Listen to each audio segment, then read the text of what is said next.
What's up, guys? It's Jason with the Smoking Buddha Barbecue, coming to you with a how-to on our BBQ Jambalaya. So you're going to start off melting 1 stick of butter, browning that sausage.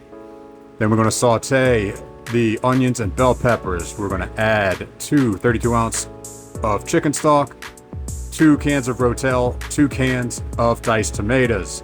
We're going to add back our sausage, 2 pounds of smoked chicken, 2 pounds of our chopped smoked brisket. We're going to let that cook down for about 10 minutes or so, boiling, releasing all those awesome flavors.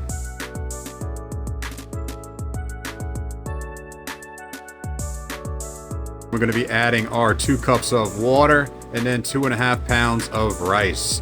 We're going to cook as directed, but for us it's 20 minutes on heat covered. Then we're going to remove from heat, keep it covered. This is what it's going to look like. You're going to let that rice absorb the remainder of that liquid. If it looks a little dry, you can always add a little bit of chicken stock back to it. I hope y'all enjoy, guys. Can't wait to serve y'all.